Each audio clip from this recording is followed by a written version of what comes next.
Welcome, ladies and gentlemen, to Super Switch Headz, the premier Nintendo podcast on all of the internet. This is episode 56. My name is David Howe. My name is Patrick Nisley. My name is Matthew Stoner. And I'm Jeremy Franklin. Hey! What up, Jeremy? What up? Thanks for having me back, Switch Headz. Thanks for having me back. How's it going, man? Pretty good. How about y'all? Good. This is also your third time on the podcast. It is. Third time's the charm, We're right? starting to run through our threefers right There we now. go. Nice. Yeah, I'm trying not to catch the COVID out here. Yeah, right? Yeah. Welcome to a Stay very healthy. special coronavirus episode of Super Switch Sponsored by...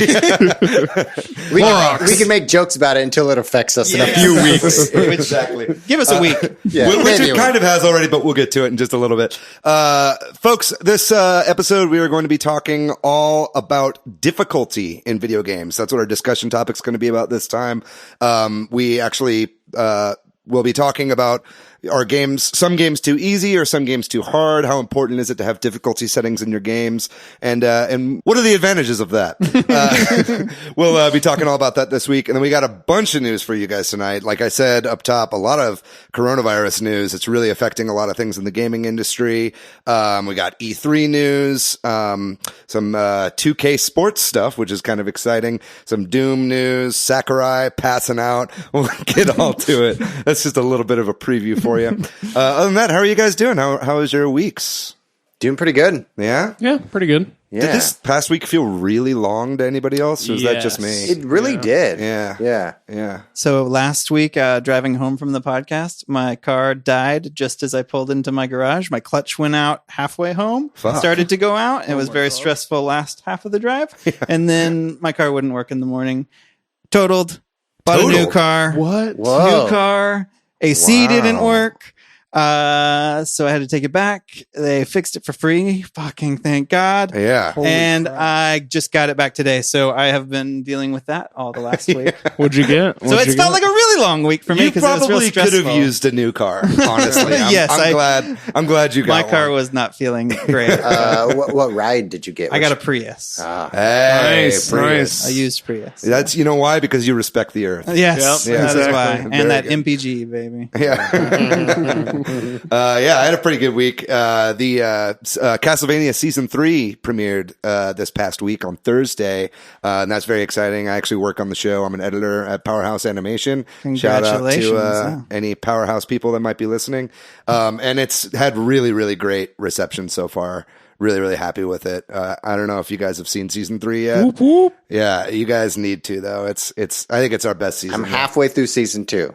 I'm yeah. almost there. Hell yeah. It goes by quick. Short episodes. It's so good. Yeah, it's a great show. It's definitely the best video game adaptation. I'm not just saying that because I work on it. But if you haven't watched Castlevania yet, definitely check it out. Yeah, it's a great show on Netflix. You guys have a pretty good week? Anything to report? Things are going pretty good. Yeah. Yeah. I have nothing to report other than no reports. I've been playing some other games, but I'll save it to the end. Fair enough. Yeah. Just stocking up on disinfectant wipes. Yeah. I have so much goddamn toilet paper in my house. You have no idea. I'm set for a year. I'm like pooping forever. So if you need to poop, go over to David's house. Yeah, that's right. We have some shout outs, right, Yeah, Patrick? real briefly before we get into the news, Daniel Murphy on our Facebook group asked a good question. He said, based on the last episode, he was listening, and we kind of got into this a little bit, I think, when I was talking about maybe me seeing you playing the Switch, and that's what prompted me to buy one. And so he asked everybody what caused them to actually buy a Switch, and so we got some good stories out of that. Ant Keeps Gaming, we got to give him a shout out. He commented on our last YouTube video, as well as all of us actually dropped by his stream on YouTube. So check out, he streams games on YouTube all the time. Hell yeah. Yeah, we're actually looking into recording methods to get Ant on the show. So Yes. it's only a matter of time, bud. There you go. I forgot. I did want to do one shout out. Yeah. So Casey and I met a couple while we were in line to get our Nintendo Switch. And Casey and I just recently connected back with them. Oh, wow. So I would like to have them on as a guest. So shout out to Kelly Walsh and your boyfriend's name that I totally forget. Thomas, I think is what his name is. Quality shout out. Yeah, my God. The Walshes. Yeah. Shout out to the Walshes who are engaged, who we met at the Nintendo Switch release, and want to have them on to like talk what the last 3 years has been like. Yeah. And like we connected really strongly with them while just waiting in line and haven't talked to them for 3 That's years. great. Nintendo brings people together, baby. Yeah. It really does. all the all time. about. All the time. Do you have a shout out, Jeremy? Yeah, I wanted to shout out the friend Grant Nixon, fellow Switch head. Yeah, just for all of the hard times that we have faced in battle royale games for the past year plus. What's up, Grant? Yeah, what's up, Grant? How you doing? Awesome. So if you too want to be shouted out, reach out to us, tell us something, leave us a review, post a comment, share the podcast with somebody, and we'll shout you out. So y'all ready to get in the news then? Yeah, let's do it. So coronavirus has been dominating headlines, broadly speaking, and also in the video game industry. So we got a bunch of quick things The to go COVID. through, and we can talk about it big picture too. But there's been Switch shortages in Japan, and there's some speculation about manufacturing in China. That Nintendo is sort of shifting it from certain factories to other ones to try to meet demand. So this is happening with other things. The TurboGrafx 16 was like the mini, I guess I should say. They have like a classic console version of it. Yes, it was supposed to come out, I think March 19th. I'm just going off memory there, and it's going to be delayed. Is it delayed like indefinitely? Have they like? I don't think they gave a date. Yeah, Oh, wow. as far as I understand, it is. I mean, you were talking about Nintendo manufacturing centers. Yes. I mean, we talked about this before, but they did open that new manufacturing center in Vietnam, Right. which I think is still running properly. I think like the virus hasn't really spread as far in Vietnam as it has in China, so they've still got stuff coming out. But yeah, they're getting hit hard in the East. Yeah, and then a lot of companies, including Nintendo, like Microsoft, Bungie, Amazon, a lot of companies that have big offices on the West Coast, and even now in other places, are encouraging or allowing their employees to work from home, I guess. And when I say employees, we're talking about like office employees. Right. You work for Amazon in the warehouse. I don't think they're giving you time off right now. Oh, not yet. Yeah. They're giving you time off, but your job is permanently replaced by a robot. So it's a double-bladed sword. And then like big events are being canceled beyond gaming, but South by Southwest here in Austin got canceled. It's That huge. was a huge bummer. And the three of us were planning to go because we got media badges. It was baby's first media badge. Yeah. So That's a bummer, man. it is a bummer, though. It's understandable, I guess. We were talking about this all before we recorded, but I kind of went deep on coronavirus news today and stuff going on in Italy and stuff. It's crazy. It's Yeah. totally crazy. It's This is spreading like, quick. we're at a point right now where it's like this is like some history books level shit going on right now. Like, yeah, just not even speaking about the number of people that are infected and they are losing their lives, but like financial markets are collapsing. Manufacturing is shutting down. Like, this is the first time I think ever that South by was canceled. Yeah, in in like 34 35 years. years or something. Yeah. Jinx. 34 Yeah, years. jinxed. Almost jinx. Yeah. But yeah, it's a real shame. I know people that have lost their jobs, and the South by people have lost their jobs, and so it's it's a really scary time. It's crazy. I've seen like photos on social media of like bars having a surplus of booze or like of, finger foods that they're trying to like get rid of. It's like, 2-for-1 mozzarella sticks or 2-for-1. Lone where are Stars. these bars? I knew that would get you. Also, a good time to have a Switch, I guess, right? Yeah, If you're stuck, yeah. or video games in general. If you're stuck, a lot of people are being encouraged to not go out and do things. So get some gaming in and stay home, I guess. Stay safe. Wash your hands, play your games. The industries that are going to be least affected by this are like streaming platforms, video game companies. I mean, other than manufacturing, obviously, but if you have like digital releases, like that's not really going to be affected. You know what I mean? Stuff like server side. So good for them, I guess. Do y'all think we're going to see any like delays this year in video games because of all this? I mean, we talked about it the last Switch. week with the potential of like PS5 and Series X. Right. I mean, the maybe being pushed back. TurboGrafx 16 mini, which isn't obviously like a huge thing, but that's something that's supposed to come out very soon. And they've had, they obviously didn't have everything, all their ducks in a row there. Lots of movies are getting pushed back because people Yeah. are like afraid to go to movie theaters. Yeah, Bong got pushed back quite a bit. Yeah, until like October, November, right? Yeah, like Thanksgiving or something like that. So obviously this is kind of begs the question of what's going to happen to E3. Right. If you want to talk about that. Yes. Also, just because of coronavirus, and will they cancel it? Depending on all that. But we've heard a lot of news about people pulling out of E3 for various reasons, including I Am 8-Bit, which prior to this I didn't know a lot about them, but they do. I think they make lots of physical collectible things related to gaming. Yeah. And they were apparently the creative directors of the floor experience at E3 2020, and they quote unquote resigned from that They on didn't Twitter. seem too happy either. Yeah, And they that's didn't- interesting. They didn't say it was because of coronavirus or anything. I They don't think just- it was. Right. Yeah, the way it's written, they say it's with mixed emotions that I Am 8-Bit has decided to resign as creative directors of what was to be an evolutionary E3 2020 floor experience. So that doesn't sound good either. The management behind E3 is not making you feel confident with Jeff Keighley backing out with this. Yeah. And And so- obviously, just fears of the virus spreading Yes. when a bunch of people are touching the same controllers on Yes. the show floor Yeah, that's definitely. packed. in LA, where there's already a lot of Yeah, there's like a state of emergency in LA right now. Yeah. Yeah. So it's definitely not looking good for E3 right now. I think, and we've talked even before all this pandemic situation about that E3 might be in jeopardy, with Sony just dropping out 2 years in a row. That's like a pretty big hit.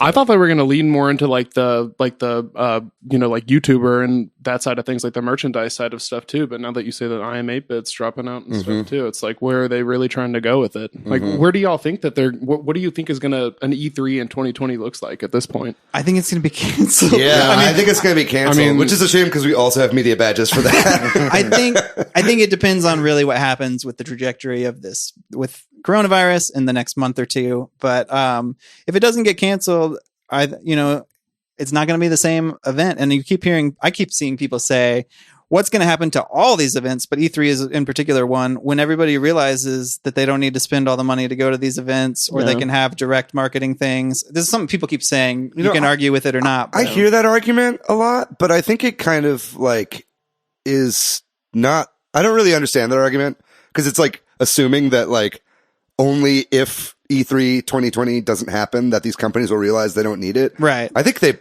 probably already know that. Yeah. You know what I mean? It's not like that needs to happen first before they realize they don't need it. You know what I mean? I think Sony clearly has already realized that. Definitely. You know what I mean? I think it's more it's almost more like a tradition at this point. Yeah. You know what I mean? I think Like a more people celebration are of dropping gaming. out as time goes on. Nintendo kind of does their own thing now. They still have a presence on the show floor, but I think Xbox doesn't even do. They do it stuff across the there. street Yeah, at their they do own it across, theater that yeah. they Right. don't pay for. Yeah. The Microsoft Theater or whatever. Yeah. I mean, Nintendo did not drop out of PAX East. They were like, Oh, yeah. fuck it. Wow. We're going. We're sending Yeah. our Japanese team over. And they didn't pull out of GDC until GDC got canceled either. Right. So we'll see. I think the argument is that maybe your mid-tier people will not spend all this money to go, still put out some sort of a thing on YouTube or whatever, get a lot of engagement from that and be like, why would we ever go back? Yeah. Jessica Condit, who is a senior reporter for Engadget, wrote a great article about all of this, what will happen to trade shows if there are no trade shows for the rest of 2020. Will people figure out it's not worth the price of admission? Are we still creating revenue streams in other digital arenas? And then she explores different ideas of it's really hard to replace the experience at a trade show like E3, seeing the hype, being in there, and networking and meeting and networking people and meeting. There's something to physical, Yeah, face-to-face things. Well, it's also interesting because E3 only recently has become a public event. You know what I mean? It was just for industry folks, media, Right. stuff like that up until 3-4 years ago? Yeah, Something that? 4 or 5 years ago. Yeah, It's really yeah. morphed a lot over the past 6-7 years. And so I think, and I mean, I know E3, accounts for about half of the ESA's budget. You know what I mean? So if they miss 1 year, I mean, that's kind of like a death blow to the ESA. What else do they do besides E3? I don't fucking know. If that's half their revenue, what the hell? That sounds like a good episode idea. Yeah. What the fuck does the ESA do? I agree. Well, any other thoughts on any of that stuff? I have one thing that kind of might lead into another story that you have on here, if you don't mind me taking over the segue. I theorize that the reason that we haven't seen a Nintendo Direct yet is because of the coronavirus. That's what I was thinking. Like, I was not on board with that until recently. Or that is to say, like, I think that maybe there was one scheduled for right around now, but like the manufacturing thing, right? Like physical copies of games. I don't know if they'll be able to meet, make those happen, and they don't want to announce have release a date. dates that are totally moot at this point. You know what I mean? And they don't really know what their release schedule is going to be. I mean, I guess another thing that kind of adds credence to that was there was like a leak today from Game. Yeah, I don't have a. Yeah, well, let's jump to that. It's kind of jumping ahead, but today is March 10th, the day we're recording this, which is Mario Day. Hey, happy Mario Day, everybody! Which is a made-up holiday about 3 or 4 years ago. Why is this Mario Day? Because it's March 10th. MAR 10. Yeah. It's like May the 4th. It just kind of. I love that. Yeah. So I asked that same question, and then I went to scroll through Reddit comments. And I was like, "Oh, that's why." I just see it in text. So the big thing that got announced for Mario Day was a Lego and Nintendo crossover. And we don't know a lot about it.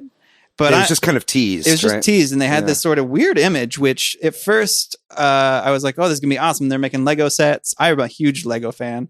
I'm gonna out myself as a big weird Lego person here, but any AFOLs listening for life. You guys are such big weird Lego people. So I don't know what any of those acronyms are.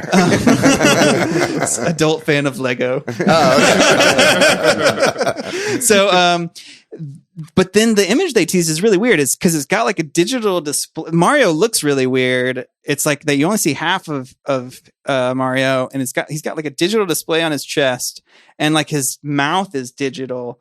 And so I'm like, I don't know what they're teasing. Is this? It's a Mario Teddy Ruxpin. It kind of looks. At first, I was like, "That's a really weird minifigure," but then it's like, it kind of looks like one of those like clocks. Yeah, like it looks like one of the Yoda clocks, but it has these weird digital things going on. So I'm like, and Lego's done is been experimenting with some weird interactive digital stuff lately. So I'm like, who knows? Nintendo too, exactly, the Labo and stuff. Yeah. Who knows? You know what it reminded me of was that like toy world in Super Mario Land 2, 6 golden coins or whatever. Do you know what I'm talking about? Where you like go in, it's for a Game Boy game, and you like go inside a giant toy Mario. Yeah. It really reminded me of that. But to get to your connection, right, is that the UK retailer Game briefly had on their website that this came out of a Nintendo Direct. Like their copy for this was like, as per, it didn't say this, but it's like just as you saw on the Nintendo Direct. Nintendo Direct, there's Lego and Mario stuff. And so everybody's like, oh, that means that there was supposed to be a Direct. I don't know. That seems like a stretch to me. I definitely think so. I don't think that you would announce this in a Direct. Nintendo really announces games and Directs, not these weird crossover like Twitter. Things. Just but like if it is a outs, game, maybe it is a game because it has those weird digital things going on. So I don't know what's going to happen. It's going to be a Mario toy that's going to connect to Ring Fit Adventure, and Mario is going to be your coach. It sounds pretty good to me. That's awesome. The ultimate crossover. It'll keep me fit while I'm not going to the gym because of the coronavirus. Keep me fit while I'm Legoing. But I don't think there's much credence to it coming out of a Direct. But I suppose it's possible if it is a game or it has some sort of interactivity with your Switch or something. Maybe the as so hyped Mario movie, Lego Mario movie. Well, that's still the sequel with Lego Batman too. That's a good point. Never thought about it like that. Yeah. This is our all promotion towards the Lego Mario game would be tight. That would be tight. I'd play it. Oh, yeah, same. Even a Lego Mario set would be so cool. Oh yeah, pretty much anything they could do would just be a hope smash. That there's just some cool sets, and I would be into that. Either way, we'll be hearing a lot more about this Lego Nintendo crossover. Yeah. Y'all think they'll do a Direct still at some point in the next week or two, or you think it's just totally this is it? I feel like we'll get one after Animal Crossing, but also I've been saying that since December. Yeah, so. I no longer have confidence that it will happen anytime soon. But while we're kind of on this weird crossover, the Nintendo and Levi's line of clothing came out too. So there's some pictures of that if you want to see it. That's awesome. Drip. It's decently fly. Yeah. I don't know. I feel iffy about it, but other people like it. So whatever. I don't like wearing like I'm all about like wearing like gamer clothes and stuff like that, but I've never been a fan of like the shirts you get at Target that have like an NES controller and says like keep it old school or whatever. I always thought that was kind of lame, Cheesy. but you know what I mean? But it's like, you know, something that's a little more subtle, I think kind of works. And some of these kind of toe the line between that. Like They're not subtle at Some all. of them are not subtle and some are. like my favorite like video game related like apparel I've seen are like those Pokemon shirts. You know what I mean? Like those really nice ones. Oh where they've yeah, got, those like, are cool as yeah, hell. because they're really only if you like look up close. You're like, oh, it's like a fuck ton of Bulbasaurs or whatever. Yeah, and Uniqlo had a crossover with Nintendo too, right. where they had like a T-shirt and like the T-shirt had a pocket on it, and there was just a tiny flag with Mario on it. That's great. Above the pocket, so Yeah. it's like subtle, Yep. but still mostly plain. Yeah, not like Kohl's.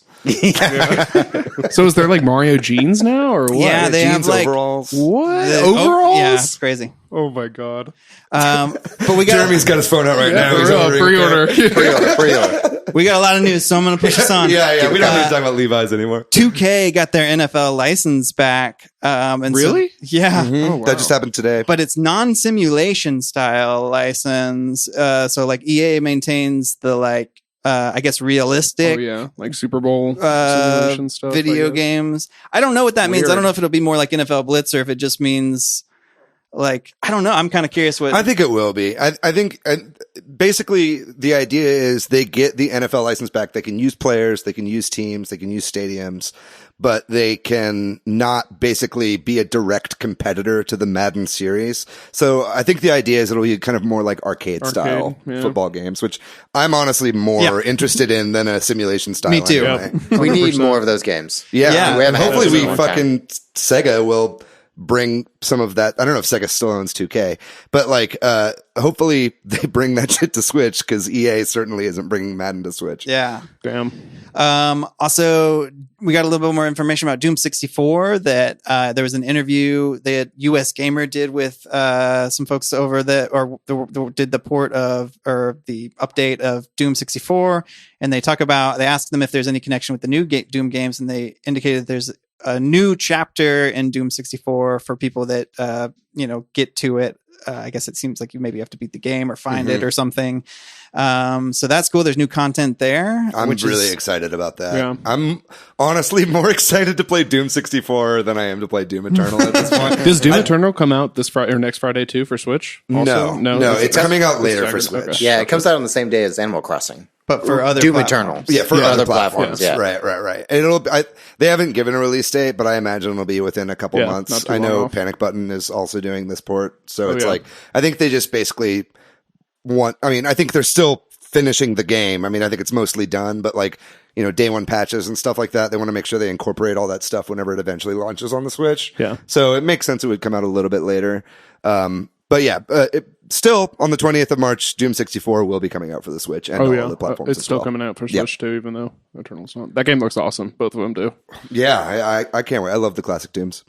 So GameStop has been sinking, as we all know, and we just got news the day we're recording this that Reggie Fils-Aimé has been appointed to the GameStop board of directors.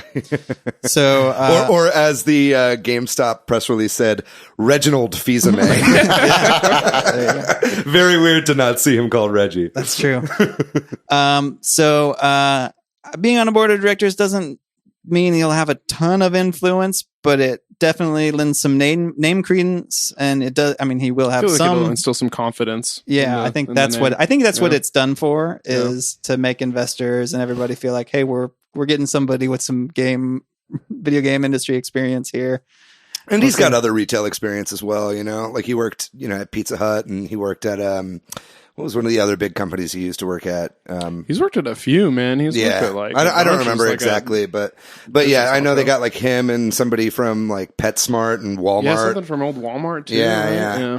So it seems like a good group of people to help kind of save a retail thing. I know he put out a tweet as well, Reggie, about the board of director position, basically being like, I don't want to live in a world where there isn't GameStop, basically, yeah. or it's like basically we need game specific yeah, stores, exactly. Physical stores to come to and congregate. Yeah. So And hopefully they can figure I something totally out. agree with that. Yeah, I totally agree with that. I don't want to see GameStop go. Not that I have me any neither. particular fondness for When it. was the last time any of y'all went to GameStop? It's been a long time. A year or two ago. Yeah. I think it was like the day before Amazon became a thing. No, I'm just kidding. Moving on then, Masahiro Sakurai had his Famitsu column come out recently, and I haven't been able to find a full translation, but the thing that's been making the rounds for this one is that he explained that he passed out at a gym while he's been on some sort of low carb diet and eating lots of meat, and apparently that might be related to why he passed out. He was like dehydrated. So obviously, take care of yourself. Too hype for Smash Pack 2? Dude, just eat some vegetables. You don't need to cut out carbs, Sakurai. Like you've Skinniest been guy ever. Yeah, you're like a fit, skinny Japanese man. Eat some French fries, dude. It's not going to kill you. Listen to us. We're not doctors. I eat French fries all the time, and I'm still alive. So obviously, because we've had no Nintendo Direct, we have no news about Smash Ultimate, but there is this information that the physical card that you could buy the new DLC on for Smash Ultimate is coming out on March 23rd. So there's a lot of speculation that might mean something, though it could totally just be a random. That's when they're putting out the physical card. Yeah. Mm-hmm. I don't know. I don't know that I feel one way or the other on that. It could go either way. Right? I don't really see a correlation personally, but it could be something. Yeah. Because I don't think, they're going to have some announcement and people are going to rush to the store to buy a DLC card. Yeah. Well, this is the first time we've never speculated about what this means. So this is unprecedented for this podcast. So let's quickly move on. This card means a Switch Pro is just around the corner. Also, in the recent Famitsu article, there was a big, long interview with Shigeru Miyamoto. And I don't know, there was nothing in this that really, really jumped out at me, but the whole thing was kind of an interesting read. Did y'all look at this, and is there anything y'all liked or want to talk about? I didn't read it, but it's kind of about like the Mario movie, right? He talks about, they ask him about a lot of stuff. Mm-hmm. And it's not the only place I could find semi-translation is Japanese Nintendo, and it wasn't like a full translation. Mm-hmm. They kind of just took pieces and turned it into an article, or a couple of articles actually. It goes through the history. He talks about like Game & Watch. He talks a lot about Mario though, and about like ownership of that, and like why would they make a new Mario game, and kind of like there's more of that Disney stuff too. Like why can't, he talks about parents are relieved when they watch. This is a weird translation probably, about like parents are happy to let their kids just watch a Disney movie and walk away. Mm-hmm. But that wasn't the case so much with video games, and that's what Nintendo really wanted to do. And I think that's kind of become true. Like you can walk away from your kid playing a Mario game and not feel like they're gonna experience something bad or something. You don't rip and tear in a Mario game. Yeah. But you do in Animal Crossing on March 20th. But if Doom Guy. If that intrigues you, it's worth a read. It's enjoyable, but there's nothing that's super groundbreaking in it. Also in Famitsu, Animal Crossing got reviews. The first official score review of the new Animal Crossing What's game. the review? What's the score, Patrick? It's 38 out of 40. They have 4 people review it, and they each review it on a 10-point scale. Right. And then you get their entire score. So that's a really good score for Famitsu. I think 2 people gave it 10s. And 2 people gave it 9s. Yeah. So either that or one person gave it a 1. Yeah. The other person gave it a 37. Yeah. But that's great. I mean, I think we're all expecting this game to be pretty good. It looks great. It looks to be like kind of the ultimate sort of Animal Crossing experience. Yeah, definitely. But it's good to hear that Famitsu, who it can be pretty tough on games in reviews, like give it a good score. So it's exciting. Moving on then, the Nintendo PlayStation that we've talked about a few times was actually sold. And it sold for like $300,000, and then there's some fees and stuff. So I think the person ended up paying like $380,000 or something. $360,000, I think. Oh my God. Something like that. And the new owner is the guy who is the owner of Pets.com. What? I remember that. I remember that little mascot from early 2000s. Yeah. Little dog. Puppet. Little puppy. His Little name is Greg McLemore, And From Macklemore? yes, of Macklemore fame, Known video game connoisseur. also founder of Pets.com. From Capitol Hill. I'm going to buy some pets. Only got $20 in my pocket. And they said that, or he said that he's going to open a museum to house it. It belongs in a museum. It does. I think that's good and noble. You know what I mean? Whatever. It's probably costs a lot of money to start a new museum. He's probably better off like lending it to existing museums. But I'm glad it's not just like going to somebody who's going to put it like on their own shelf at home and hoard it. Yeah. It is a shame though that this dude turned down $1.2 million. Yes, that's what I was about to say. So, as we talked about months ago, whenever this first went up for auction, there was an article where Terry Diebold, the guy that had it, was like, somebody in Norway offered me $1.2 million, but that's not enough. So take your $300,000 minus fees from the auction house and suck it, Terry. I don't really care that much. It's funny. How are you going to pay off your debts now, Terry? And people thought that the guy who ended up winning the auction was the first guy that offered 1.2 million. Oh, that would have been even better justice. Yeah. No, this guy had offered him beforehand $100,000 for it. And then he turned that down. And then he also turned down this $1.2 million offer. Oh my God. So you'd think that if that guy really wanted to pay 1.2 million, he would have bought this for like 300 and something. Yeah, so well, maybe it was the right institution. move. Maybe that wasn't a legit offer. Either way, it is the highest selling video game, that piece of video game memorabilia, I guess you would say, ever to go at auction. Oh, wow. This does set a new precedent. So I wonder what would happen next. Yeah, for real. So 2 more things, and then we'll get into our main topic. They kind of, I think, lead us into it a little bit, and that is that Luigi's Mansion 3 got some DLC released, which it came out early. This DLC, I think, was said to come out in April. This is the first wave of the DLC. Mm-hmm. And it came out just the other day, like kind of out of nowhere, I think. So it costs like $10 and it's like mostly multiplayer stuff, though apparently if you buy it, you can like your flashlight in the game will show Polterpop or something. Like it's like there's some of this cosmetic stuff for the story. I'll take it. But I've not really gotten into the multiplayer of this game, so it doesn't really grab me personally. Weird move for them to do multiplayer only DLC. I would probably buy story DLC for this game. Yeah, me too. Well, I mean, there's a second wave coming, right? Like this is like a season pass sort of situation for $10. So maybe they'll do single player. They've stuff? said they're not multiplayer DLC, right? It's just multiplayer. I think so. Yeah.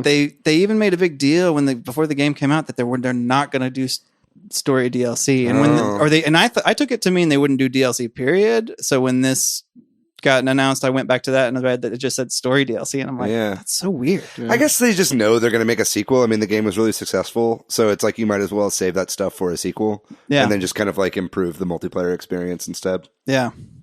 And then the big Nintendo game, one of the other big Nintendo games that had a release date was Pokemon Mystery Dungeon Deluxe, and that just came out on March 6th.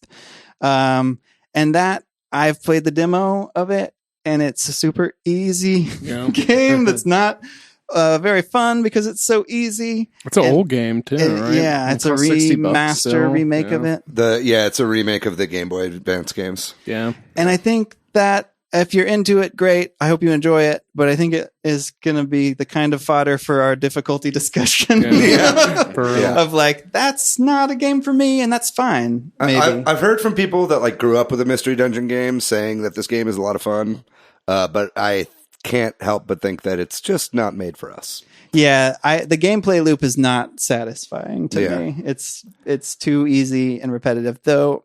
It might be good for kids or for somebody that has the nostalgia for it. Yeah. It's just funny that that's like Nintendo's main release so far this year. Yes.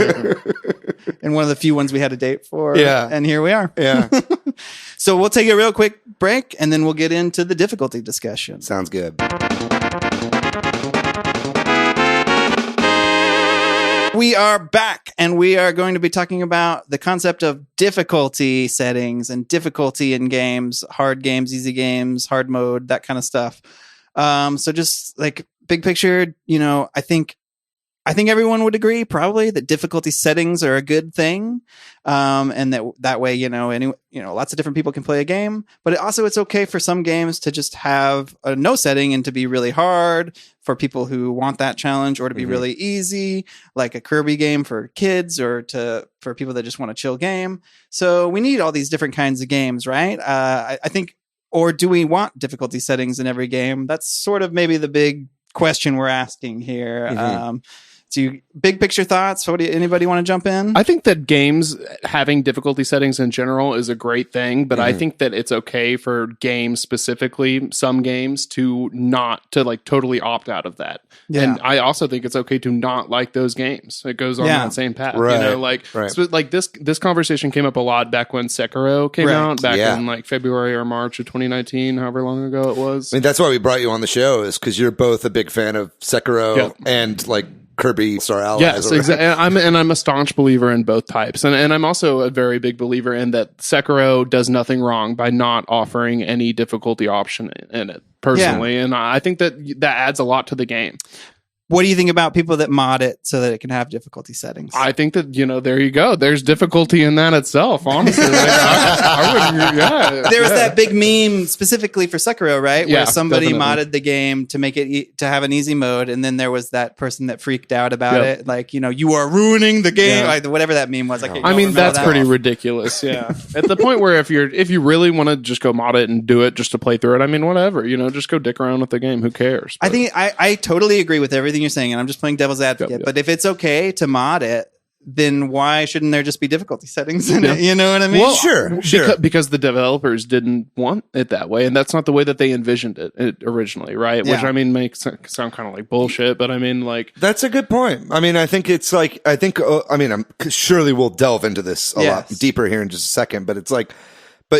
I mean, that game was just intended to be fucking hard. Yep. It is meant to beat you down. It's like part of the value of that game. That's why people want to play it. You know what I mean? And I mean, like, the death mechanics in itself add a lot to the game too. In those games, Sekiro has the dragon rot mechanic, which to me isn't as impactful as some of the Soulsborne, like having to ash yourself every time you go back to life, if you're familiar with those games or whatever. But all of those Soulsborne type games have some sort of like death mechanic where it actually does play into the game when you die. So it makes it count when you do. So sometimes the difficulty is the game, right? Like, or 100%. It is part of the design choice, right? But a lot of times, difficulty settings or sliders or whatever you want to call them are a good thing, right? Maybe not in every game, but most games we would want them, correct? Yep. I think so, yeah. I mean, there's a spectrum of different kinds, and we can get into some of that in a little bit. But like, for instance, one of my favorite difficulty sliders, as you would call it, is in Celeste, where Celeste has like a very modular difficulty slider, where it's like it basically gives the player as much control as they want to change specific aspects of the difficulty. You can give yourself an extra jump. You can slow down time. You know what I mean? You could do all this different kind of stuff. And then for a game like that, where that's very story focused while also being gameplay focused, I can totally see people that aren't great at games wanting to play that game, and it's a really nice thing to have.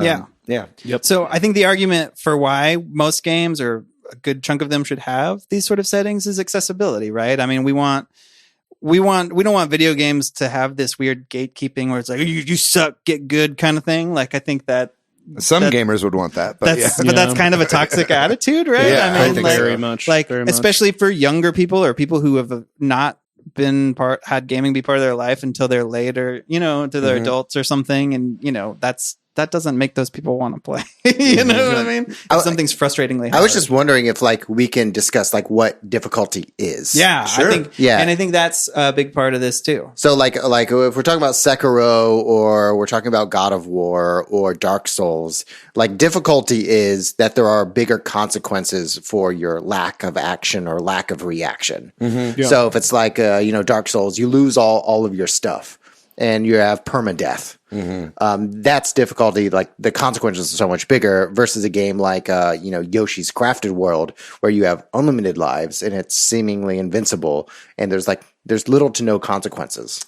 Well, yeah. So I think what it is it's an inability to progress, right? Or like the possibility of an inability to progress. Sure. Is where things are difficult or whatever, right? Like if there's somebody who wants to play the game, but for whatever reason they cannot get past a certain point, that is that makes it difficult. Or, maybe you think that's easy, or I think that's hard, and, somewhere in between. But yeah, like you can't progress. The solution here is microtransactions. No, I'm just kidding.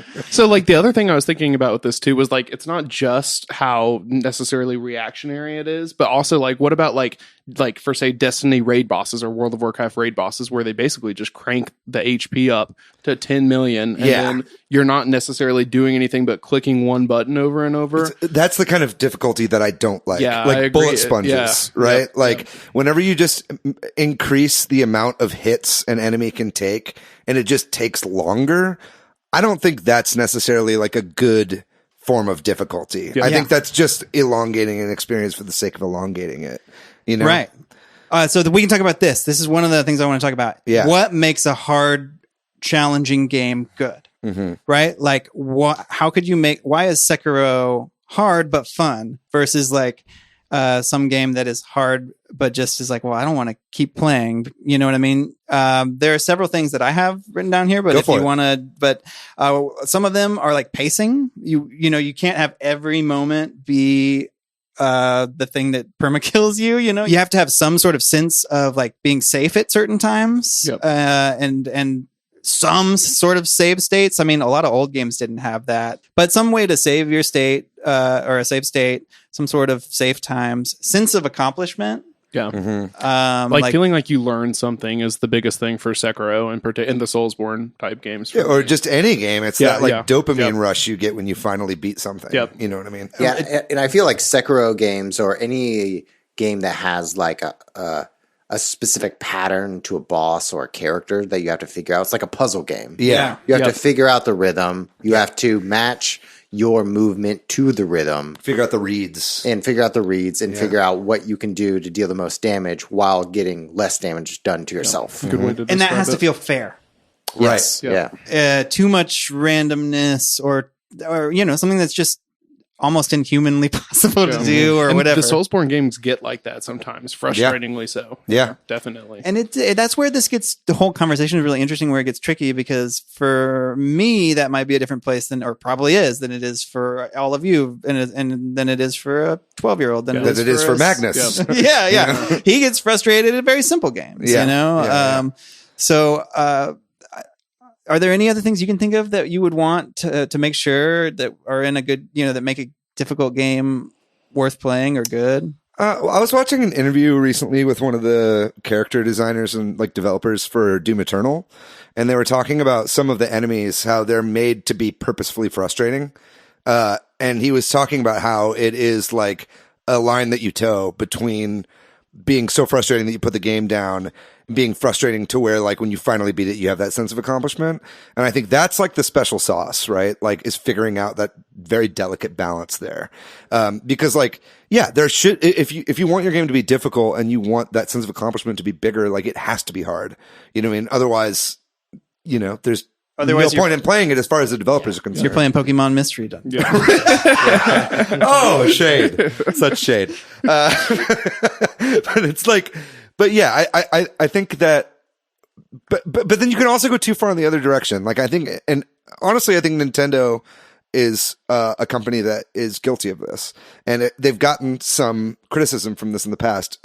Say with like Donkey Kong Country Returns or Donkey Kong Tropical Freeze, these games made by Retro. These are hard platformers, very hard. Yeah, and it's like, and they're fair, but they're very challenging, right? But people that have experience playing like the rare Donkey Kong Country games for the Super Nintendo are going to be better at the more modern games because they have that kind of muscle memory built in. But they have the system in those games where if you die like 4 or 5 times, there's just like a dude that pops up that's like, we'll just skip this level for you if you want. And I don't think that's necessarily the best solution. No. You know what I mean? And I get why it's there. And it probably helps out a lot of gamers that want to just go to the next level. Like you were saying, like gatekeeping, like it's good to have that option. But I think that like it's always best when you can build in difficulty into the game design and into the gameplay loop and into like the way, like a good game should really get harder as you go, but also you're getting better at it as you're going. So it becomes like a good manageable level. And I think just giving you the ability to skip it isn't necessarily always the best idea. Well, then let's talk about what are some good ways to have to address difficulty and have difficulty settings, because that's one of them. One idea is just having optional things that you can skip, or if you can skip anyway. Like you could maybe not even fail and skip, but then there is the idea that if somebody fails a bunch of times, you can skip. Or if you fail a bunch of times, you can see what you should do. Like Mario, some Mario games have that, where like Mario Maker has it in the story mode, where then you can see Luigi and then you can kind of follow that path. I think that's a better way than just having it play it for you. Yep. And I think Nintendo's getting better at learning how to do the accessibility in games too. Like particularly like lately with Mario Odyssey, I think one of the biggest things that have happened in games lately is no more lives. At least with Odyssey, you don't use lives. And honestly, like, who cares if there was lives at all? Like, it was just wasting so much time. Well, and in that game, they did a great job of giving an alternative to lives, where you would lose coins every time you die. Yep. So instead of having to start all the way back over, you just maybe wouldn't be able to afford like the best looking costume. Yep. Yeah. You know what I mean? And I feel like that's I think that's a great way to do it. Yep. I think more games, like just like Odyssey, are becoming more respectful of gamers' time. Yeah. Like that. Yes. The live system sucks. Cuts nothing out of the difficulty aspect of it whatsoever. Mario still has levels that are so hard, even Odyssey, and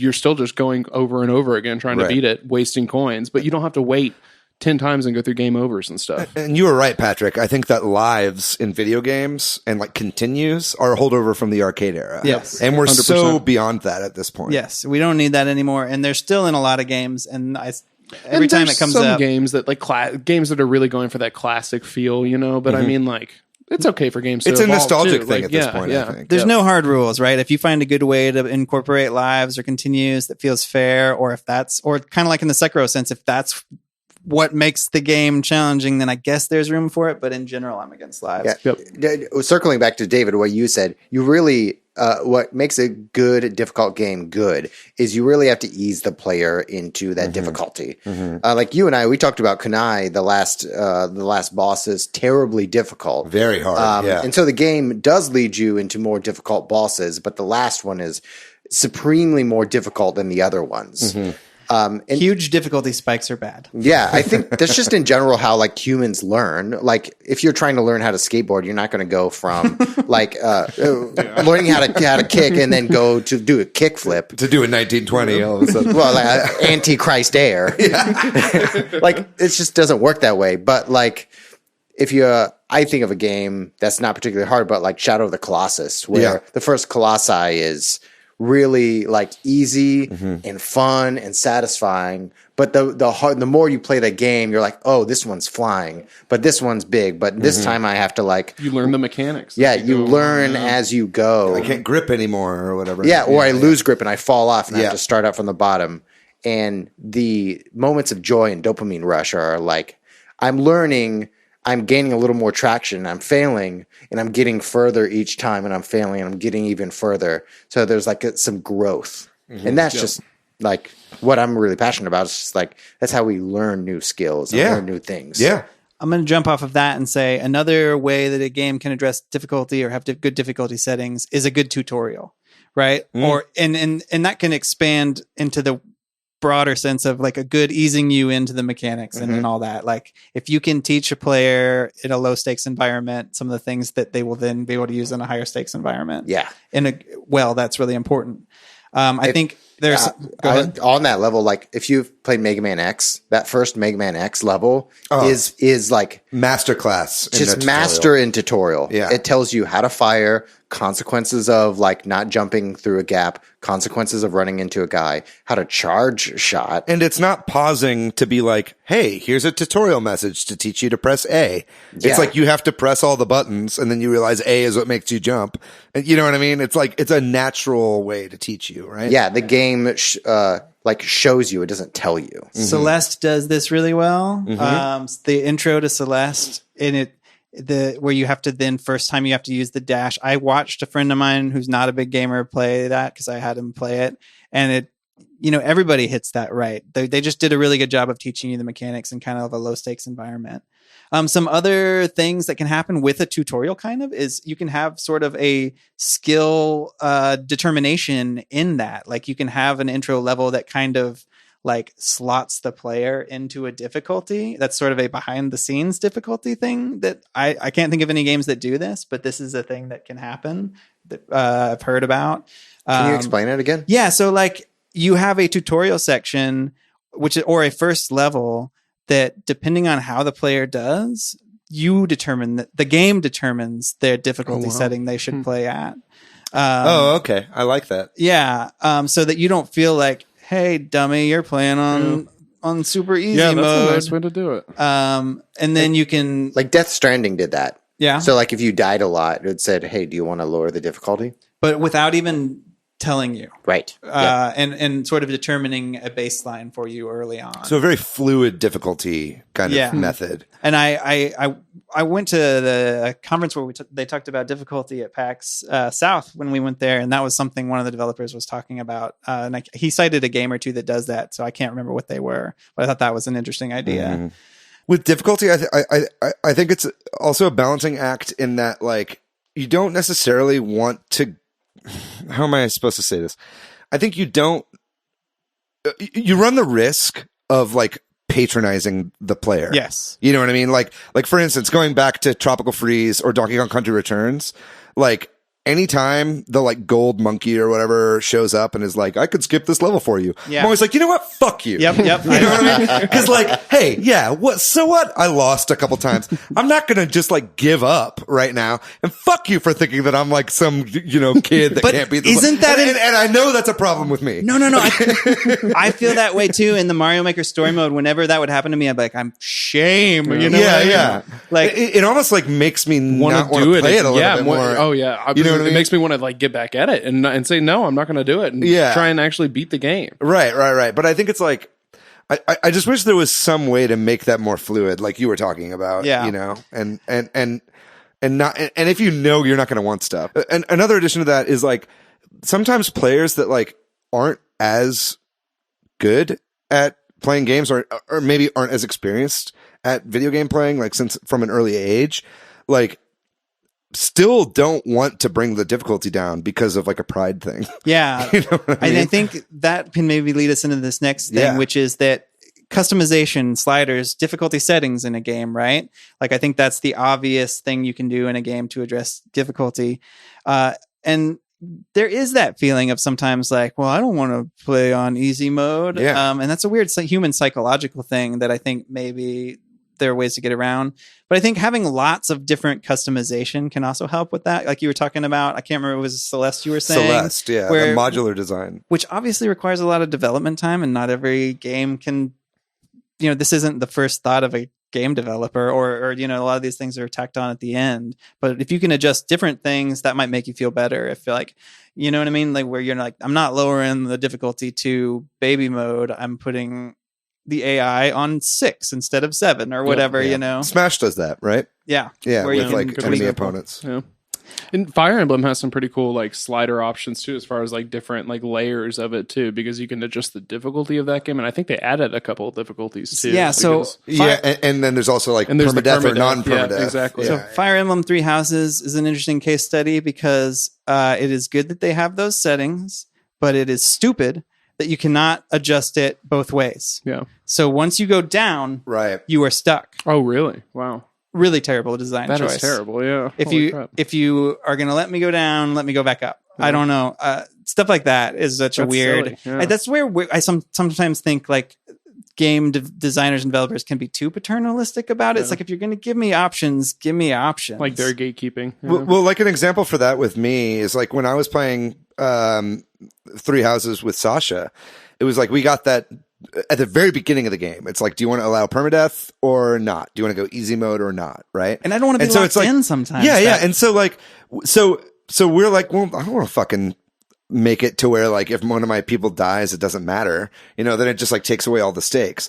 But then all that's led to is us having to like replay matches a bunch because we have people die. Right. You know what I mean? And it would be great if there was like a more natural way for that to happen. Or a way to change it back. Right. I think that's what's tricky about putting in difficulty setting at the beginning of a game too, because sometimes it's like, well, I don't know. You know what I mean? Like, and maybe there's an argument there for like some sort of standards for this or something like, or like at least in-game comparisons, like this would be more like this or this would be more like that. Yeah. For that reason, one or two more things about sort of ways to address difficulty, then we can move on to something else maybe. Sure. Short death animations, quick respawns, retry buttons like Celeste has. Yeah. That makes you want to play it more if you mess up, but then you're back at it. Yeah, Right. exactly. Yeah, I think Splatoon 2 does, or any Splatoon game, Splatoon 1 or 2 does this really well, where you respawn really quickly and matches are only 3 minutes. Yes. Right. So you could have a bad game, but you're like, oh man, matches are only 3 minutes. I gotta play one more. It doesn't matter that I shit the bed. Yeah, I don't give a shit. Yeah, there's shit everywhere. It's all over the bed. It's all over the mattress. It's on my bed sheet. I am literally shit. When you have that really long animation that shames you with like a slowly scrolling your dead text. Well, or something. Dark Souls. Dark Souls. Is guilty of that. You died. So what about like a lot of Nintendo games lately, at least that I feel like I've noticed a lot of the remasters and stuff, like the Zelda ones on 3DS have incorporated ways where you can basically go phone a friend. And like in the new Link's Awakening remaster, I think it was, you can basically go call whoever it is, the old grandpa dude, and he basically tells you where to go. Or you That was pay, even in the original Game Boy. Oh, that was in the Game Boy one? Yeah. Okay. Yeah. See, I'm a noob. It's okay. Get good. I feel like a lot of Nintendo games have added that. Like the Ocarina of Time and Majora's Masks ones Like a made hint it easier system. to do that. Exactly, Yeah. like a hint system. Yeah. That's where difficulty comes into like a BioShock game, right? puzzle it's like game. you can have like the arrow pointing Guide you to you. where you need to go, or you can just learn where to go based on like environmental clues. What was really funny is that PAX South panel, somebody got up and asked the question because they were like, well, this is all great, but what about puzzle games? And then all the people on stage were like, oh, I don't really know. I don't know. And I was sitting there like, fucking hints. And I got the guy next to me was like, well, you okay? Stop I was saying like, hints so loud. there's an obvious answer to this, and it's hints. Oh my. Sorry. On the puzzle game, have you guys played The Witness? Yes. I have not. No. No. Yeah, have you ever beat The Witness? I have not beat The Witness because it got so incredibly hard and in my eyes, like the puzzles just got so abstract, and I think I missed. I think I accidentally went to the wrong place a couple times. So Yeah, I beat it with walkthroughs. Yeah. Right. I didn't beat it legitimately because Witness is like the difficulty spike and the puzzles are insane, very complex. And that game does a good job of like telling you the mechanics of the puzzles. Yep. And sometimes it doesn't. Yeah. You just have to like figure it out over time. Like different puzzles that are type of puzzle hunts or whatever they are. But it doesn't tell you how to do the puzzles with words or anything, though. It tells you with the puzzle, which is kind of hard to describe, like verbally. But yeah, and it's honestly, it's I all think- about the environment that tells you what the puzzle could be, but doesn't directly tell you what it is. I think that's the ideal form of difficulty, though, in a game, right? Is like a game that grows with you, teaches you everything through the gameplay. And not like through a tutorial, like we were talking about with Mega Man X, right? Yeah. But it's like something that scales naturally and feels really good. I think that's what everybody wants out of difficulty curves in a game.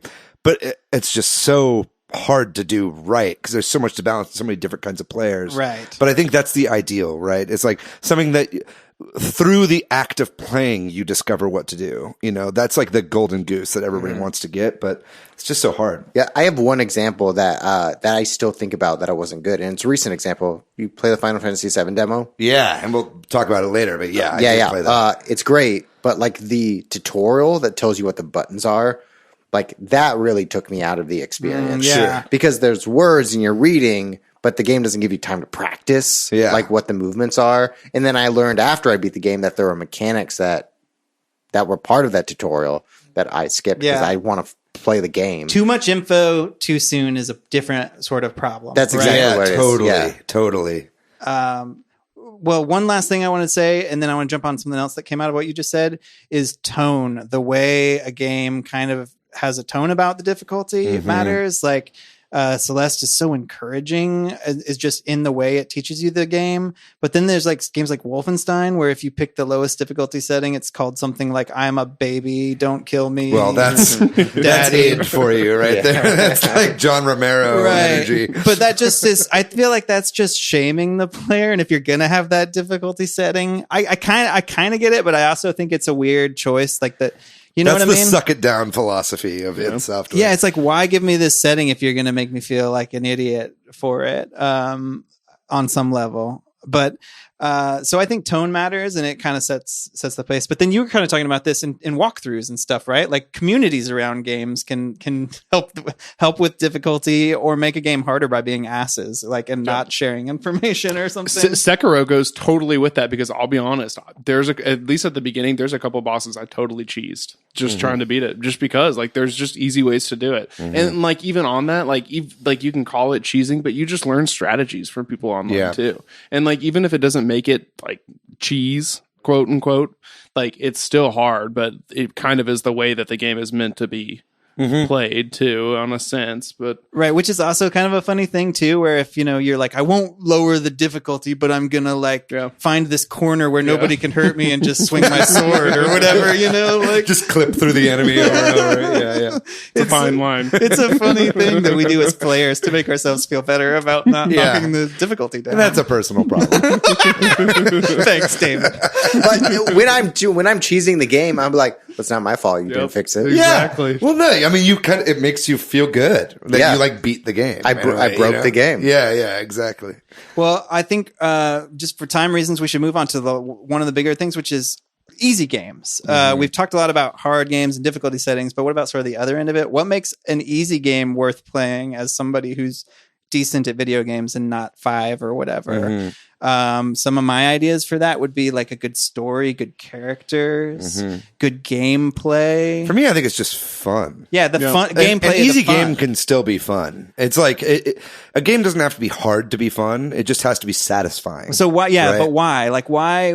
In my experience, was say Pokemon Mystery Dungeon not fun, but say like I think Luigi's Mansion 3 is kind of an interesting game because there's a little bit of difficulty to it, but it's a pretty easy game. Or maybe like Super Lucky's Tale might be a good example. Like I hear that game is like not hard, but it's still very fun. Yeah. Right. So I think it's the gameplay, like having a really fun gameplay loop that doesn't get boring, that maybe has some new and interesting things in it. I think co-op is a huge part of that. I'm way more inclined to play a game like Kirby's Star Allies, for example, than I would be. So I would probably never play that game by myself, to be 100% honest.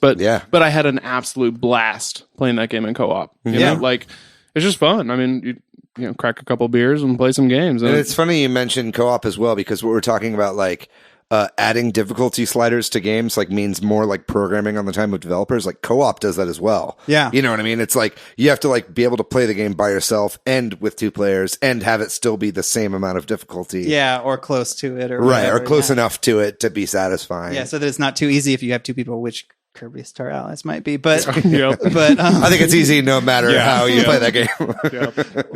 But I think also having some nice little surprises in a game can make an easy game good. And part of the reason I said like story and characters too is you think about like walking simulators, like we've talked about those recently. Usually those aren't hard games. You're just following a story along, but it's got an engaging story. I think so. I think, like you said, fun. What is the intersection of story and gameplay that you want is like fun. Like what is good about both quality of them? They're entertaining. So I think if a game can manage that and not be hard, that is a feat in and of itself too. I mean, there's a whole conversation to have about that. I mean, I know you two have played Death Stranding, and that game is like notorious for like not being fun. You know what I mean? But is challenging, and maybe that's its own fun in and of itself. It's like, I don't know, we don't have to get into that right now, but that's like an interesting caveat of like, like the gameplay loop itself isn't necessarily like a fun thing. Well, yeah. I like Death Stranding. Yeah, me too. I'm not saying you guys don't and like the loop. it. I like the gameplay. That loop is you take a package from one location to another location. That's it. So and sometimes it's you're like, I can't carry enough, or I can only carry too little. Like it, but in theory, when you break it down, it's not that fun. But the fun parts of the gameplay are like the social elements. Right. So it's like, oh, someone built a bridge for me when I needed it. Yeah. It's exactly, I'm going to give them 10,000 likes. Weird. I know. It's a fucking weird game. Before we move on, I did want to bring up, I think what we all might agree is like probably one of the best games ever made and a major flaw with it. And that's Breath of the Wild. I think that Breath of the Wild is a masterpiece. I think they did a great job of that game. I think the main problem with Breath of the Wild is its difficulty curve, right? That game is like really, really hard when you start the game. Yeah. Right. But because it's an open game where you can like, there's no like linear trajectory that you take on that game as opposed to like every other Zelda game ever made. Right. But like in that game, it's very hard at the beginning because you're figuring everything out. And then as soon as you like get to a point where you've mastered kind of the systems of the game, like it's just like plateaus, like probably like a third of the way into that game. And then you just kind of like ride it out for the rest of that game. Right. I think the only real difficulty they had towards the end of the game is with the DLC, right? With like the master trials and stuff like that. The Hyrule right? Castle is hard. Some of the Lionels are hard. Yeah. Right. But all that stuff is optional, right? Yeah. Yeah. It's like it's made in such a way where you can beat any Yes. like dungeon in any order. I agree So with it like your- just plateaus. And it's like, I mean, that personally for me is something I would like to see fixed in a sequel. Yeah. But it's just interesting that game is so universally loved, but I feel like still has this like pretty glaring flaw. I think you could, to a lesser extent, say the same thing about something like Skyrim, but that has like the leveling system, Right. where you get better. Your Progression. character gets stronger, and Yeah. but there's no progression in Zelda other than maybe finding better weapons. But you do get can, higher level like gear, but as it's you. possible Right. to find that any. Yeah. So Yeah. I agree with you. That is Yeah. a flaw in that game. And while we're talking about, I think we should close out with talking about like Nintendo games, kind of, and difficulty in. We are a those. Nintendo podcast. After So all. like, I mean, Nintendo games are notoriously easy, or a lot of them are like, and they have different levels. Like you have your Kirby's and your Yoshis that are super easy, and then Mario maybe in the middle, and maybe Zelda. And David mentioned a great one earlier that I think is the total like hard end of the Nintendo curve, Donkey Kong Country, Yes, which does have a that's couple true. like help me's in there, but that game is hard. I That think- game is very hard. I think that's kind of cool that they have that you kind of know Yeah. based on the kind of, you're like, oh, it's a Kirby game. It'll Yep. probably be Gonna be easy, easy. or whatever. Yeah. But I do think one thing they've done pretty well is, recently at least, is put stuff like post game. Like that's another way to add a Yeah. little bit of difficulty, or Yeah. the DLC, like you're talking about. That Breath of the Wild DLC is pretty hard. Like Yeah, very hard. I would do one challenge, and be like, oh, I can't do this. Let me go find another one, and be like, fuck. you shouldn't necessarily have to pay for Yes. a game to be challenging. Yeah. But post game is a good solution to these issues, I think. You were talking about Odyssey, Super Mario Odyssey. That's a great example, right? Like you, maybe not my kid because he's not quite there yet, but a 7 or 8 year old kid could probably beat the game, and I'm doing air quotes here, right? And get to the ending. But then there's so much more that the is challenge harder. worlds and all that. Well, you know why that works too is because the game is fun, even when it's Yeah. easy. Yeah. Like there are lots of easy moons that Right. you can get in that game. So you but can it's like progress. the movement in that game is the star of Mario Odyssey, right? Yeah. It's like being able to fucking throw your cap out and then jump onto it and do this triple jump into a slide and all this kind of stuff. Like that's what makes you feel like a god in that game, right? Is like the movement options. And then it's like, so you beat all the easy moons and then it unlocks and you get the dark side of the moon and the darker side and all that kind of stuff. And that's where it gets really challenging. And that's like made for the hardcore Mario sweaties that like want to play this kind of stuff. Yeah. I think it's a great solution. And then you go back to fucking Steam Gardens because that song's a fucking banger. Run in circles. you just sit in the shop for a while and jam out to the tunes. Or like Nintendo games like Yoshi that are like easier. They'll have all the optional collectibles, or Luigi's Mansion 3 has the gems and stuff to make it a little harder. And that can be done right or wrong. And you know what sets these games apart from a lot of the other games we've been talking about is these games don't have difficulty sliders. This Yeah. is built into the gameplay experience. That's what I'm talking about. I think that's the ideal. And I think that's what Nintendo, for the most part, has done really well. The Donkey Kong Tropical Freeze and Return stuff notwithstanding. Yeah. I think that like building that into the gameplay loop and into the experience of playing the game is like the perfect way to do it, because it's not patronizing at all. You know what I mean? Doesn't feel handholdy because you're having fun while you're doing it. And then it encourages you to play the game for longer. And they get you playing their game for longer and you're more likely to buy DLC or whatever, buy more games in that series. And then also makes you feel like you're not like cheated out of like wasting your money on a game that was too short. Yeah. You know, you get longer experience out of it. I think that's the ideal way to do it. Cool. I think that's our. I mean, we could talk about this forever, like a lot of these topics, but we should. Can Probably I ask move on. one more thing? About Yeah. that? So what about like skill-based matchmaking in multiplayer, like multiplayer difficulty? Do y'all have any opinions on that? We didn't even get into multiplayer because I feel like that is like A you whole know you nother- buy. I mean, we can talk about it briefly though, right? Like you buy a game like Smash. It's only as hard as the people you're playing against, right? Yeah. But yeah, or if you're going to go online. Yeah. Is there ranked? Is there casual? Yeah, I think like with battle royales and stuff, a couple of them like Apex have done a great job, I think, of adding in like lobbies that you can join and not go against people that you feel like you're not just going to get totally slaughtered against. Right. But there's also the alternative to that. I think that's a good thing. And I think Skill-based matchmaking. whether it's overt rankings or like behind the scene rankings, I think that those games could peg you as a player, a B player, and put you in lobbies with similar people. Whether or not they tell you that is one way to possibly deal with that. That I'm sure they do. Yeah, I mean, this is what my friends, my Halo friends, and I talk about all the time because their ranking system goes from bronze, silver, gold, platinum, diamond, onyx, and champion. And so, like, yeah. So there's a wide range of skill. So like I play primarily as like a diamond somewhere in the middle, and then there's 6 ranks in diamond in each of those. Right. But the algorithm for how 343 Studios ranks your play depends on how your teammates play. Yeah. It's like this complicated algorithm where like I feel like I'm playing like an onyx, a higher rank, but the game thinks I'm a diamond. Or the game sometimes thinks I'm a platinum. And I'm like, what the fuck? Like Your friends got to get good. Yeah. Dude. right. And then my friends or maybe the other team. or you're getting carried. Yeah. Right. getting carried, or the other team like sucks, but they're higher rank and they're having a bad night. There's like so many points of contention with skill-based ranking. I mean, that's like Splatoon 2 when like one of your people drops out and there's only 3 people. Yes, and it's like, exactly. man, I carried my whole fucking team. Yeah. We won with only 3 people. Like, yeah. No, I'm glad you brought that up. That's a whole related thing we should have talked about at least a little bit, and so we did. Next Switch Heads. Yeah, I think we should do a whole episode on multiplayer stuff. Yeah. I honestly love skill-based games, especially multiplayer games, because Same. it shows that I'm growing as a player, shows that my team is growing as a team and players, and I have like something to achieve, which is the next rank. Yeah. That's why I like roguelikes. It's mastery of the systems. Yes. Yeah. Cool. Well, any other thoughts on difficulty? No?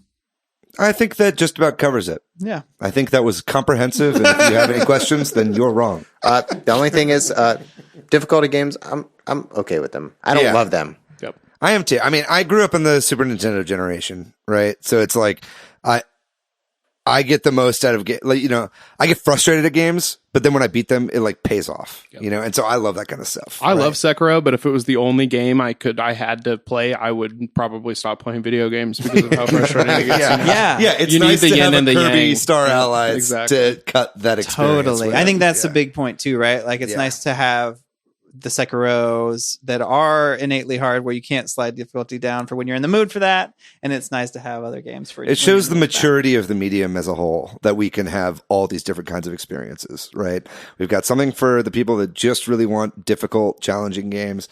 We got some stuff for people that just want to fucking chill out with their friends and have a good time. Yeah, sometimes you want to listen to Cannibal Corpse, and sometimes you want to listen to Huey Lewis in the News. Hell yeah. Every time I want to listen to Huey Lewis in the news. I think you just summed it up, Matt. That's a good one. All right, well, we'll close there and we'll take a quick break. And when we come back, we'll talk about the games we've been playing recently. Good. And we're back. And we are going to be talking about the games we've been playing recently. Who wants to go first? What have you been playing? I'll go first. I've been playing 2 games. I'm still playing The Walking Dead, Saints and Sinners. Nice. And that is gotten the difficulty has gone crazy that there are more walkers. So I've never had to worry about like supplies, but in VR now I'm starting to worry about supplies, which Right. which increases the immersion in gameplay. God, It's supplies. That's a whole difficulty thing we didn't talk about. I remember Oh my Resident gosh. Evil, playing one of the early Resident Evils and getting to the very end and just being out of ammunition and Yeah. being like, what the fuck do I do now? I mean, that's a problem we have in life right now with like toilet paper. Full circle, baby. I'm sorry to jump. No, on top of that game's really fun, and I'm really enjoying it. Yeah. Second game, non-video game related. I started playing a board game called Fog of Love. Are you familiar with this? No. It is a board game rom-com. Oh, nice. Oh. Yeah, crickets across the board. With like a meet cute and stuff like that. Kind of, yeah. You can play different genders, but it's just like any kind of role playing game where you assume a character, and then the situation or encounters are just relationship conflicts. That sounds awesome. Yeah. Yo, Yeah, that's it's the tutorial's great. The first game you play, the game teaches you how to play. Right, It's right. very complex, but it tells you, and it's laid out incredibly well. And it works just like D&D characters, and like the hit points are like relationship strength. I love Nice. And like there's different encounters at the end, but you can either like have success as an individual, have success in the relationship, stay together, break up, or have the other partner like have their success. That's so funny. I was talking with a friend of mine, Just Lonnet, about like Dungeons and Dragons, and she was like, "I've never really been able to have that like fantasy setting." And I was like, "Well, they should make a tabletop role playing game that's like Mean Girls." You know what I mean?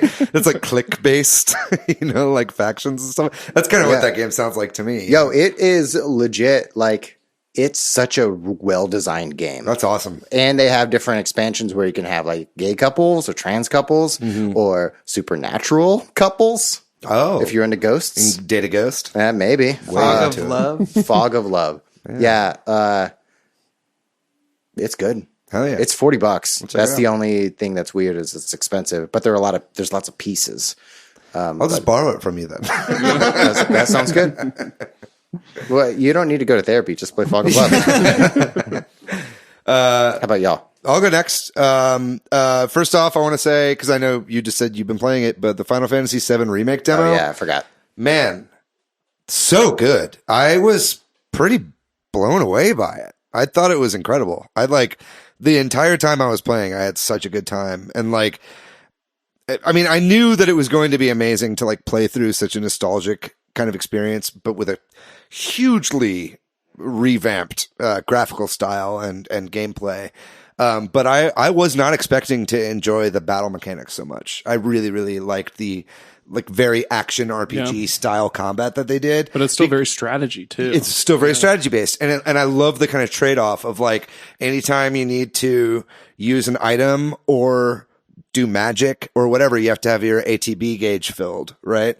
And so the way that they worked that in to them being like, okay, and then whenever I open up my menus, it kind of like really, really slows down time to where it gives me time to figure out what I'm going to do next.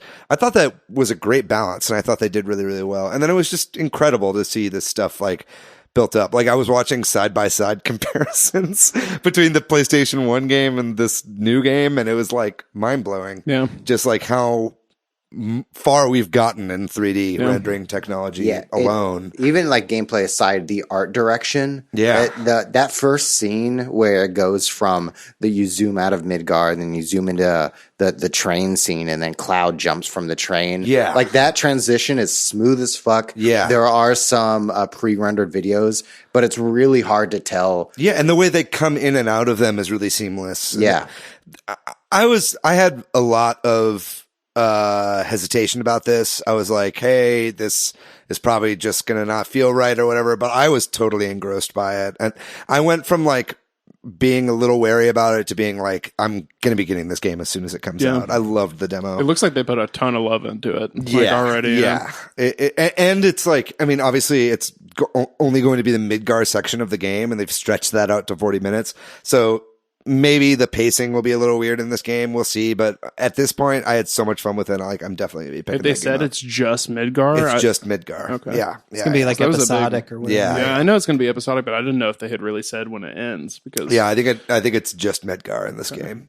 But anyway, I'm excited to explore Midgar. It's something I always wanted to do in the original game, and so I think it makes sense that they're And the expanding this music, section. my God. The music is incredible. I find myself listening to the score on YouTube all the time, and like whenever I finish the demo, I just like let it sit at the title screen or just play the prelude over and over again, and just the way that they rendered that music, it's incredible. It's so nostalgic while still feeling so fresh. I don't know how they pull it off, but they did a great job. Did you choose 20 minutes or 30 minutes? I chose 30 minutes because I'm a cuck. Yeah. I didn't. Well, there's a secret ending if you do the other one. Is that true? Yeah. All right. Well, I'll have to play it again. Nah. In addition to that, I've actually been playing a lot of games this week, so I'll go really fast. this week? Yeah. Okay, come on. That's every week, David. Talking about tabletop stuff, recently played some of Binding of Isaac 4 Souls, which is the Binding of Isaac card game. Sasha and I have been playing that a lot recently. We played that and Android Netrunner, which is another great card game recently. Both of those games I really recommend you check out. Binding of Isaac's really fun because you can play with 2 players or 3 players or 4 players, and it's all pretty much the same game. Excellent stuff. On top of that, I've been playing Murder by Numbers, the game I pre-ordered last week, pretty hypocritically, because earlier in the episode I was like, I don't pre-order games. I almost called you out in the moment of that, but whatever. It was a 10% discount if you pre-ordered, and I knew I was going to get it anyway. That's the only instance I'll ever pre-order is if you get it for cheaper before it comes out. But that's great. It's just Phoenix Wright mixed with Picross. That's all it is. And I'm totally here for it. I love both Phoenix Wright and Picross, so I'm having a fun time with it. I find myself not playing it as much as I thought I would, just because like you really have to like sit and not do anything else. And so often when I play Picross, I'm like listening to a podcast or watching a TV show or something. Requires more focus. Right, it requires more focus. But I'm already into the story, and I want to see more. I just didn't play a ton of it, but I'm really enjoying it so far. And then, other than that, I've been playing a lot of games on my phone recently, actually. I just bought the other day a kind of clip for cell phones that attaches to the 8-bit DOE SM30 Pro Plus controller. And basically, that's because Castlevania Symphony of the Night came out for Android and iPhone recently to kind of coincide with the Castlevania Season 3 release. And it's only $3. It's like $2.99 for Symphony of the Night. Yeah. And so I got that game and I started playing it and I was like, I fucking hate touch controls. So I like bought this clip just so I could like have the phone on top and use a real controller to play it. And I've been having a great time with it. So I've been playing a lot of Symphony of the Night on my cell phone with this controller add-on. And then because I had this controller add-on, I started playing a lot of like emulators on my phone. And really the last time I played emulators on my phone, like my phone was not nearly good enough to run emulators, and now I have like a good phone. So like I've been playing Game Boy Advance, Super Nintendo, and 64 games all pretty seamlessly, which has been really fun. Just cruising USA nonstop. Not Cruising USA, but I did play F-Zero X on N64, and that game is so much fun. Please report back when you're playing Cruising USA. Okay, I'll download it right after this because I own that game and I can. WarioWare Twisted was a game that I've been playing a lot recently because you can actually use the gyroscope in your phone. You have to have like a paid version of the emulator that I'm using, but I forked out the cash to do it, and it's like it's so worth it. It's like WarioWare Twisted's one of my favorite games awesome ever. But yeah, so that's basically what I've been playing. A lot of Castlevania stuff. I've been playing some Castlevania Bloodlines on my Switch as well, just because I've been in the Castlevania mood with the new season coming out. And if we're talking about difficulty, they add save states into those games. I am not ashamed to use save states. Yeah. Save states in those games, man. It's like those games are really, really hard, and I don't have time to go back. Yeah, restart every time you die or whatever. Yeah. But that's what I've been playing. I probably should have been doing other things with my life, but I've just been playing a bunch of games. What about you, Patrick? Okay. I've been playing the Fire Emblem DLC. I really like that a lot. I've been playing a lot of Super Smash Bros. Ultimate. My son and I, this is kind of funny because we were talking about it a lot today, started playing Kirby Star Allies. I got it when he was like 3 when it first came out, and it didn't really click. He just wanted to play the tree level over and over back then. Mm-hmm. But he's been playing a lot of games and getting better. So I was like, let's play through and beat a game together. He's playing as Kirby. That's going pretty well. I've been playing going back to Sayonara Wild Hearts on Apple Arcade. I got like a controller I can use with Apple Arcade, and so that's kind of cool. And then I had a really funny experience, not funny actually, really disappointing experience where Cities Skylines went on sale today and for $10, and I bought it because my kid loves cities. Mm-hmm. It's a really hard thing to explain, but he loves building cities and running around in cities. His favorite. That's why there are SimCity games. So I was like, this game is out. It's $10. Do you want to get it? He was in a real bad mood when I picked him up from school. And so I was like, hey, we could go home and do this. And then my internet sucked, or the Nintendo servers were crashing. Like, I couldn't download it before I left. And I'm like, I'm so sorry. He was so Dude, upset. you were about to be dad of the year, and now you're dad Yes. of no one's life. Yes. But tomorrow we'll play. We'll report back next week on how Cities Skylines is going. Oh, and then non exactly gaming, but gaming related, I finished reading Console Wars. Oh, nice. Which is the story of Nintendo versus Sega in the early to mid 90s. Really great book. I learned some stuff, and it's also just well written and a fun history about that. Insider of what was going on. We should talk about that more next week, because I'm like 85% done with that book. Then whenever you're done with it, we can talk about it a little bit more and, Yeah. and that kind of thing. But I'm really enjoying it. yeah, it's a good book. Yeah, it's great. Jeremy. What about you? I had no idea that Cities Skyline was on Switch. Yeah, We'll check it's that on out. Switch, and it's in sale for $10 right now. Okay, well, Yeah. that is a pro tip. I will go check that out. It plays really well. Nice. So besides that, I've also been, I just downloaded the new Call of Duty Battle Royale. So yeah. That just came out today, It just right? came out today, yeah, like as a big surprise announcement. I'm going to check that out. It was like 100 gigabyte download, so I had to go. Fuck. Holy Yeah. shit. Yeah, it was Jeez. absolutely ridiculous if you didn't have the game, because the game art itself is like 100 gigs, and that's pretty much all the maps. And that's what combined into one Final big map. Fantasy VII Remake's going to be, too. Ridiculous. Yeah. Ridiculous. I've also been playing Halo 1 on PC because they just finally put that out. They've That's been right. slowly rolling out the Speaking Halos. my language. Yep, exactly. That's part of the Master Chief Collection. Yeah, right? yeah. They're slowly rolling them out on PC. Cool. Yeah. Yep, which is cool. I've also been playing this game Deep Rock Galactic, which is this very cool co-op game on Steam. Shout out to Deep Rock Galactic. You're a dwarf and you go mine stuff. Very chill. There's like rolls and stuff. You gotta you mine.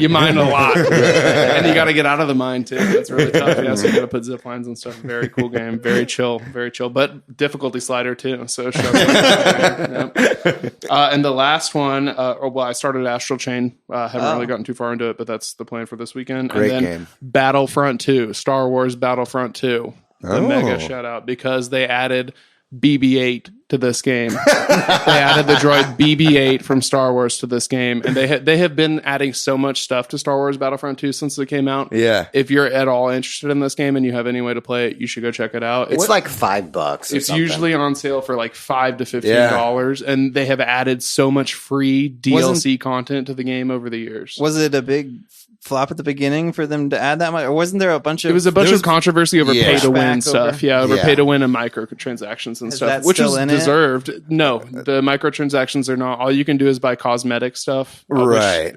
I think Bob Iger from Disney stepped in and was like, guys, what the fuck are you doing to Star Wars right now? But since then they've done nothing but add content for free, and they've added a bunch of hero updates and stuff. I think that they might add the Rogue One stuff that they had in the 2015 Battlefield soon, or Battlefront soon. So been playing an absolute ton of that game. Great to get back into it. Hell yeah, man. Shout out Well, BB-8. it's good to hear that they've kind of course corrected a little bit with that game. Yeah.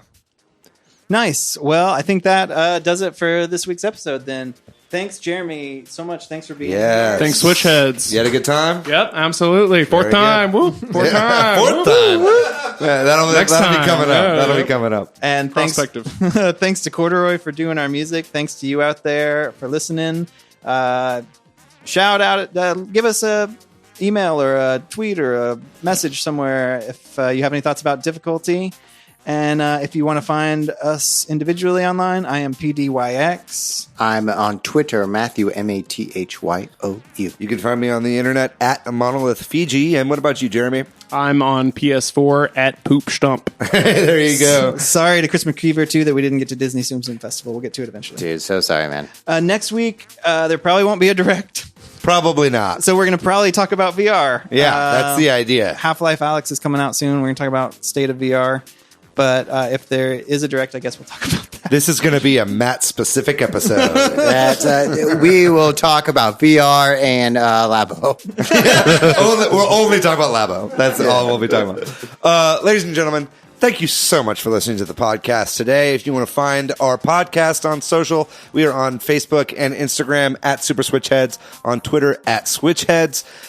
Folks, we love you. Continue to keep washing your hands. Be smart out there. It's a crazy world. Everything is changing constantly. Hopefully we'll see you at E3, but potentially not. Other than that, keep on dreaming. Watch out for COVID. Watch out for COVID. We love you very much. We'll see you next week. Bye-bye.